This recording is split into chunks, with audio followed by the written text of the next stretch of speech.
সজনে পাতা ভাজি করেছিলাম, যেটাকে আমরা সজনে শাক বলে থাকি। আসসালামু আলাইকুম, সবাই কেমন আছেন? আমি তো বেশ ভালোই আছি। প্রথমে আমি এটাকে হাফ সিদ্ধ করে নিয়েছিলাম, পানিটা ফেলে দিয়েছিলাম সিদ্ধ করে। তারপরে এই তো কড়াইতে বসিয়ে দিয়েছিলাম শাকগুলো।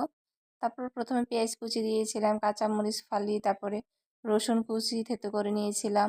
তারপরে স্বাদ অনুযায়ী একটু লবণ দিয়েছি আর একটু হলুদ গুঁড়ো দিয়েছিলাম। দিয়ে এটাকে একটু ভালো করে মিক্সড করে নিব কতক্ষণ। ভালো করে মিক্সড করে নেওয়া হয়ে গেলে আমি প্যানের ঢাকনাটা দিয়ে ঢেকে দিব, যেন আর একটু পেঁয়াজ মরিচ এগুলো একটু ভালো করে সিদ্ধ হয়। তার জন্য আমি সব শেষে আমি তেলটা দিব।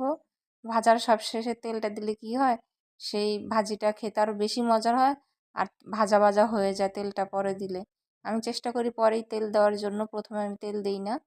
তারপরে এটা আমি ভালো করে একে চুরমার করে ভেঙে চুরে একেবারে ঘুটিয়ে মুটিয়ে তারপরে এটাকে ভালো করে নাড়াচাড়া করে ভেজে নিব। তারপর একদম পানিটা আমার ফুল ছেঁকে গিয়েছিল। তারপরে এই তো আমি এখন তেল দিয়ে দিব পরিমাণ মতন। একটু বেশি তেলের প্রয়োজন হয় শাকে, একটু বেশি তেল না দিলে খেতে ভালো লাগে না। আমি তারপর আবার সবশেষে আবার আরেকটু তেল দিয়েছিলাম।